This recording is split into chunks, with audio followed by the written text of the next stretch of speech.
Today at 6, scientists warn the government be ready to act fast and early to stop another COVID surge. With more than 1,000 hospital admissions a day across Britain, experts say tougher rules like more working from home could be crucial. If we try to rely simply and solely on the vaccine programme to bring things under control this winter, we stand a really high risk of getting into serious trouble. But Boris Johnson maintains there is no need for more restrictions. The key message for today is for all people over 50s, think about getting your booster jab. When you get the call, get the jab. And he says people should continue to wear masks and thoroughly wash their hands. Also on the programme, police question the Hollywood actor Alec Baldwin after a woman dies and a man is injured when he fires a prop gun on the set of his new film. The Queen is resting at Windsor Castle after her overnight stay in hospital on Wednesday for medical tests. And a special report on the school still struggling to help pupils catch up after the disruption of COVID. And coming up on the BBC News channel, heartache for Ireland's cricketers knocked out of the T20 World Cup before the Super 12 stage by the lowest ranked side in the tournament.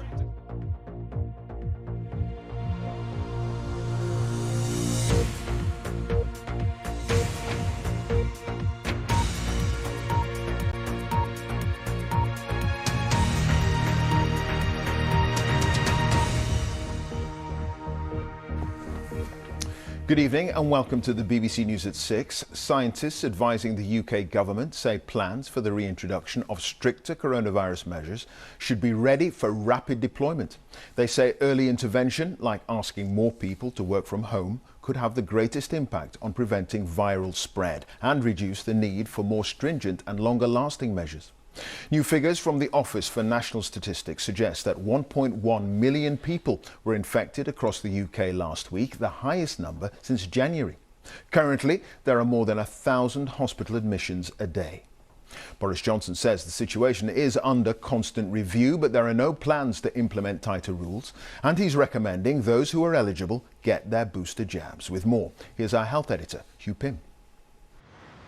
Winter is approaching, the virus is spreading. Calls from experts for more widespread mask wearing in England, more working from home and vaccine passports are growing. What the government has branded Plan B. 8, 9. But Boris Johnson said today he wasn't yet ready to activate the plan. We keep all measures under constant review. We'll do whatever we have to do to protect the public, but the numbers that we're seeing at the moment are fully in line with what we expected in the autumn and winter plan. What we want people to do is to come forward and get their jabs. But cases in major European countries like Italy are much lower than in the UK, and members of the expert SAGE committee, according to papers released today, note they have tougher restrictions, including proof of vaccine and testing status. SAGE says early intervention may reduce the need for tougher measures in future. But the other dimension to this is that one member of a government advisory committee, not SAGE, says Plan B or something similar is needed very soon. If we try to rely simply and solely on the vaccine programme to bring things under control this winter, we stand a really high risk of getting into serious trouble. So something's got to be done to communicate with the public and encourage them, and if necessary, I suppose require them to do some of these things if we're going to stop getting into a really bad mess again. The latest infection survey by the Office for National Statistics shows that last week in England 1 in 55 people had the virus. That was an increase. In Wales at 1 in 45 and Northern Ireland at 1 in 130, the trend was said to be uncertain. In Scotland 1 in 90 had the virus. That was down on the previous week. This map shows in more detail varying infection rates around the UK. The lighter colours show the lowest rates, the darkest colours the highest, including northwest England and parts of South Wales. COVID case increases have been largely driven so far by infections among school children, though vaccinations of under 16s have only been underway for a month. Data for England last week from the ONS reveals that the sharpest rises in case rates were among children, but there were slight increases recorded as well amongst some older age groups. Vaccines boost our immunity and protect us from dangerous viruses. A new government campaign has been launched urging people of all ages who haven't had a jab to get one and those eligible to get a booster. And that's been thrown into sharper focus by the latest hospital admission figures, up nearly 20% week on week. SAGE experts say it's unlikely they'll go higher than the peak in January, but planning for possible new measures should begin now. Hugh Pym, BBC News. Well, the government's latest coronavirus figures show there were 49,298 new infections recorded in the latest 24-hour period. That means, on average, in the past week, there were 47,415 cases per day. The number of people in hospital with COVID has increased to 8,238. There were 180 more deaths recorded. That's of people who died within 28 days of a positive test. And that takes the average number of deaths in the past 7 days to 135. On vaccinations, 86.3% of people aged 12 and over have now received a first dose, and just over 79% have been double jabbed. Let's talk now to our health editor. Hugh Pym is here with me. The debate over whether or not new measures or tougher measures should come in. Are the scientists advising the government saying we've reached that point, start implementing the measures? Well, Clive, not quite. But these expert members of the SAGE committee are saying serious planning needs to take place in case Plan B needs to be implemented, possibly very soon. In effect, they're saying it's up to ministers to decide. If cases are going to come down significantly, you do need to intervene now, but it's really up to the government. Now, of course, in Scotland, Wales and Northern Ireland, there are already restrictions like compulsory mask wearing in certain settings, and the experts do say in other European countries with much lower rates of infection compared to England, they do have some of these restrictions as well. So some pretty strong hints there, but the Prime Minister's made clear they are sticking to the policy of rolling out vaccinations, though I think case rates in the next few weeks will be watched very closely in Whitehall. OK, Hugh, many thanks. Hugh Pym there. The Hollywood actor Alec Baldwin says there are no words to convey his shock and sadness after he shot 2 people with a gun being used as a prop on the set of his new film. Halyna Hutchins, who was the film's director of photography, died, and the director Joel Souza was injured. Detectives have questioned Mr. Baldwin but say no one has been arrested. Sophie Long has more from Los Angeles. Halyna Hutchins described herself as a restless dreamer and adrenaline junkie. The 42-year-old was considered by her peers to be an exceptionally talented cinematographer. I met her at a film festival, and within just a few moments of talking to her, I felt like she had such a strong vibe, such a sense of commitment to art and like sort of the integrity of wanting to make cinema that I wanted to work with her. She was on set at the Bonanza Creek Ranch in New Mexico when the shootings and deaths depicted on the 19th century western they were filming became all too real. Police say that Alec Baldwin, the star and co-producer of the movie Rust, discharged a prop gun carrying blanks. Halyna Hutchins was airlifted to hospital, but she died from her injuries. Director Joel Souza was also seriously hurt. In a statement, Alec Baldwin said, "There are no words to convey my shock and sadness regarding the tragic accident that took the life of Halyna Hutchins, a wife, mother and deeply admired colleague of ours. I'm fully cooperating with the police investigation to address how this tragedy occurred.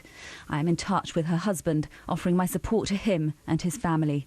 My heart is broken for her husband, their son and all who knew and loved Halyna."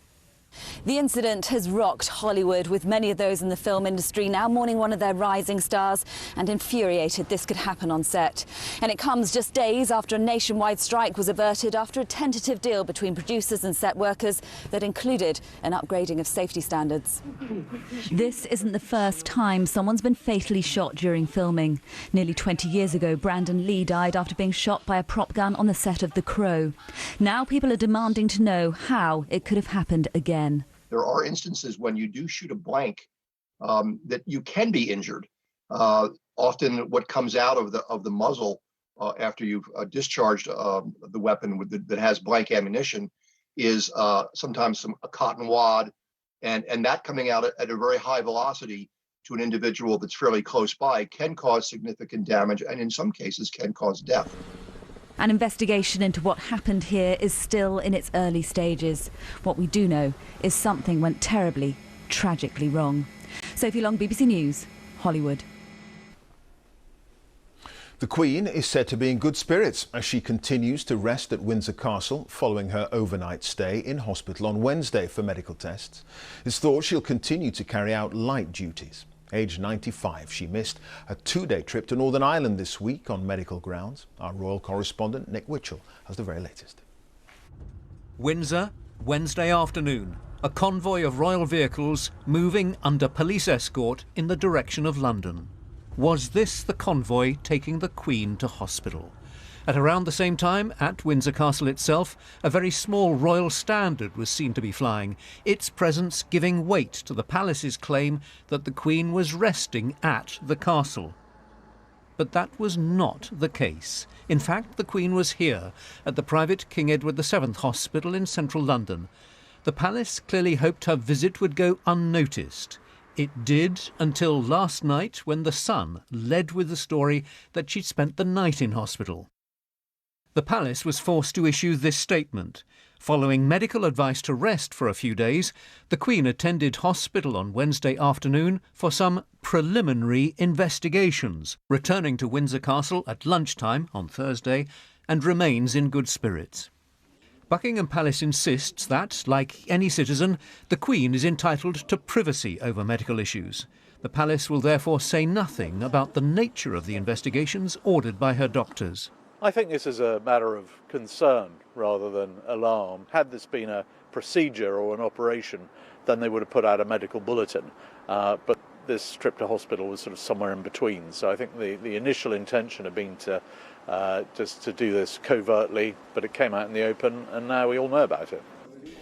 Less than 24 hours before the Queen's hospital visit, she was hosting a reception for global business leaders at Windsor Castle. She appeared to be relaxed and on good form, but the inescapable reality is her age. She's 95. The Queen's advisers have a difficult balancing act at several levels. First of all, they must balance the Queen's instinctive wish to do as much as possible against the realities of her age. And they must also balance the concerns of millions of people for her well-being against her wish that medical matters should remain as private as possible. For now, we have to rely on what the palace says, which is that the Queen has resumed the relentless and unseen work which goes with her role. She is, the palace says, continuing with light duties and remains determined to attend the COP26 summit in Glasgow at the end of this month. Nicholas Witchell, BBC News, Buckingham Palace. England's care watchdog is warning that many people will be left without the help they need this winter unless staff shortages are addressed. The Care Quality Commission says exhausted care workers are leaving for other jobs. The government has announced extra money to help address the problem, which the regulator says is also having serious knock-on effects on NHS services. Our social affairs editor Alison Holt reports from one hospital feeling the impact of the problems in the care sector. Another new arrival at Northampton General Hospital.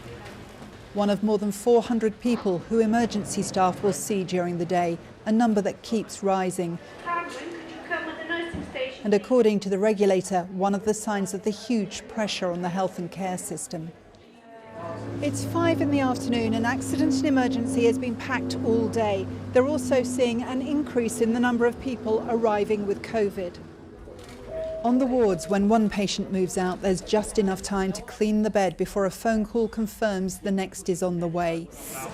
Yeah, and then I'll work on the room for the yellow chap. Many are elderly and with more community support might not have ended up here.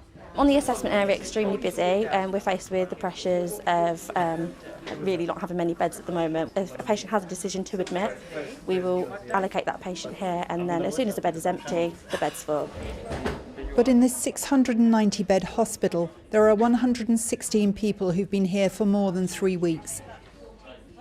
Many stuck because a shortage of care staff means home care companies and care homes can't take them. There's always that tipping point. When a patient is medically fit, they need to be able to go home, because while they're with us, after that time, They're surrounded by very poorly people. I mean, obviously, Anna, we're under a lot of pressure today with multiple ambulances queuing out the front door. For the hospital's boss and the chief executive of the council, which has to find and pay for a lot of social care, the problem is acute. With both searching for marginal gains that may get people home more quickly. For a winter thing, maybe some of the voluntary sector might be able to help us, or as I said, the fire service we've been talking to. We've seen since July probably about 2,500 hours less care provided, each week, and that's 150 people who may not be getting some help in their own home, which we really want to be able to do. We are keeping patients safe. We do that at all times, but do we always manage to give everybody the experience that they want and deserve and need? I would say that's a real challenge at the moment. I need help.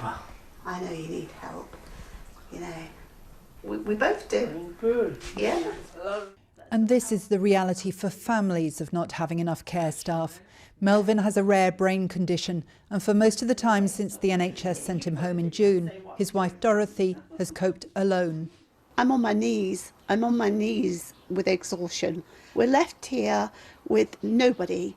There's no care package, no accessibility to services. We feel completely and utterly isolated and scared. The government says to ease these pressures, it's putting £162 million into recruiting and keeping more care staff. Alison Holt, BBC News. It is 16 minutes past 6, our top story this evening. And scientists warn the government to be ready to act fast and early to stop another COVID surge. And coming up, football's ever-growing carbon footprint, but how can the game help tackle climate change? Coming up in Sports Day on the BBC News Channel, Scotland's women kick off a big weekend for the home nations as they try to qualify for the 2023 Football World Cup.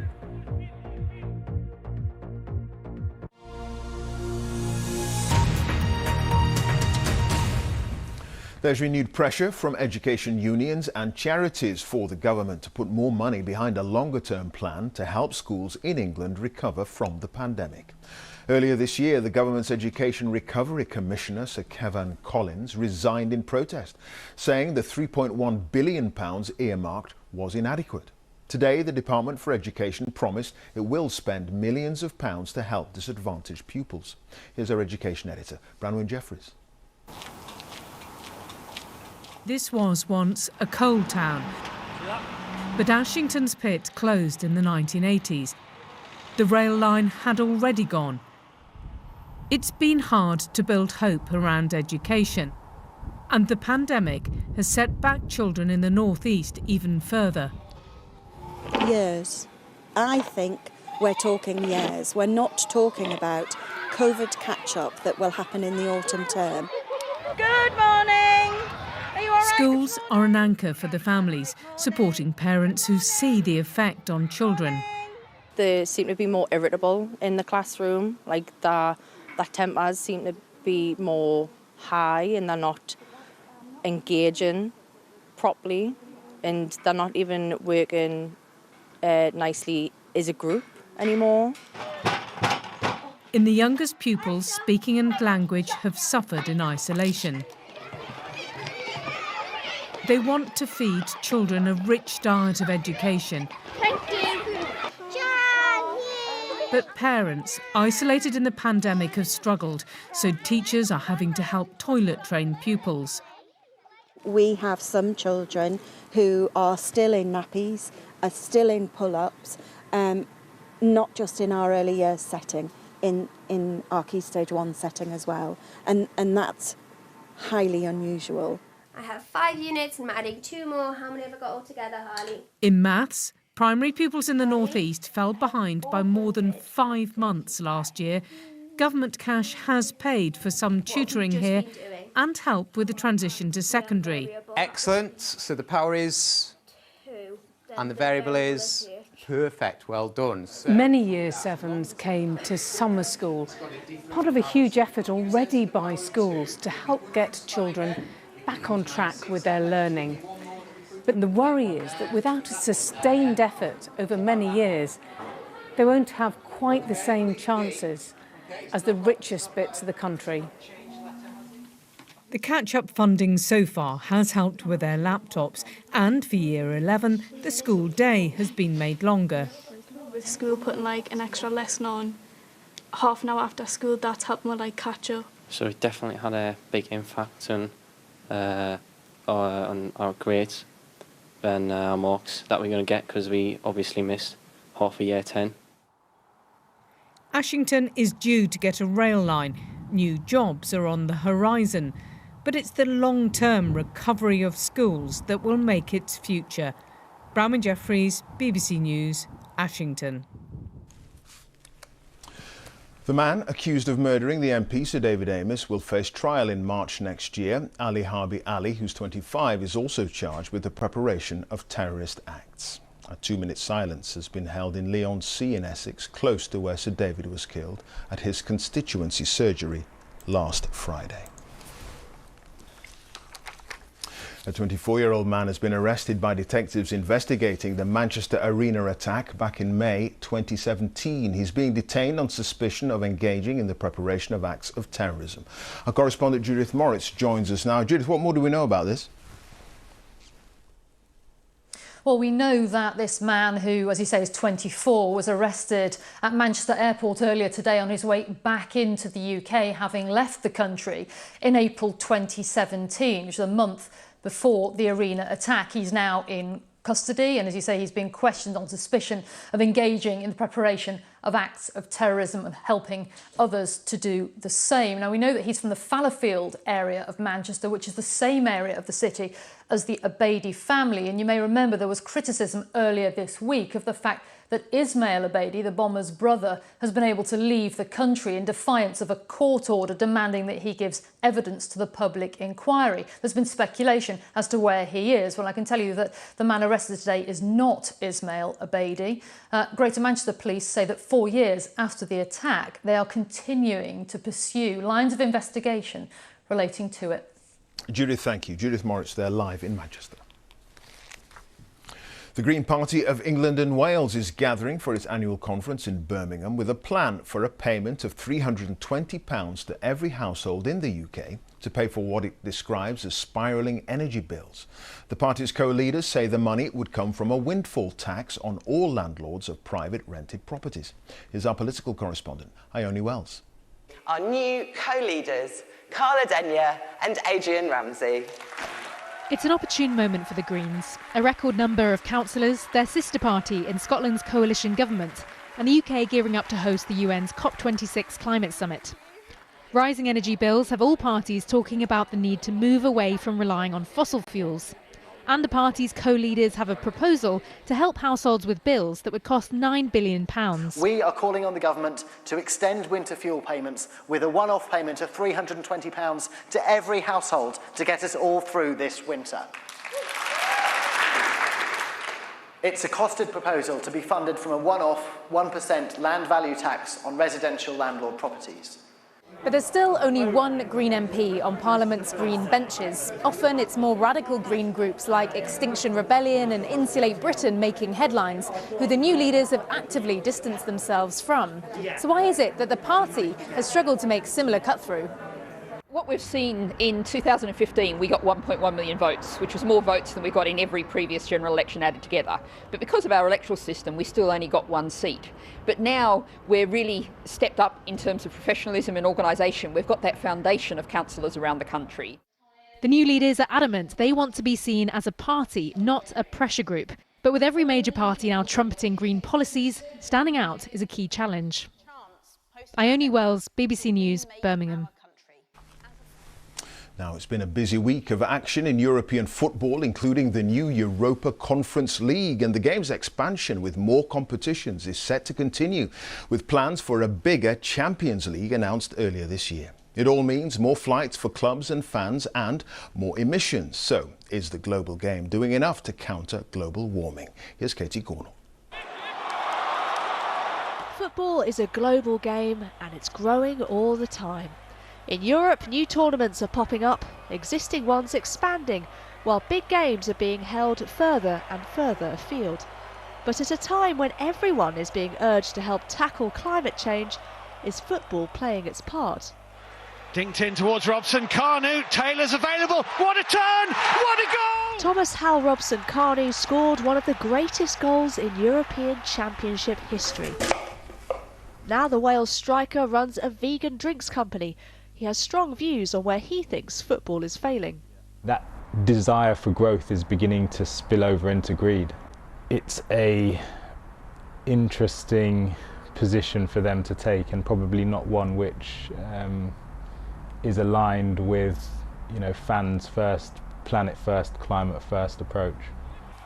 This season, UEFA introduced a new third-tier competition, the Europa Conference League, increasing the number of group games across all three of their club competitions by 20%. And that's not all. In the 24-25 season, the Champions League is expanding from 96 group matches to 180. More games means more air travel. We are in this journey, but of course our plan is to increase our commitment.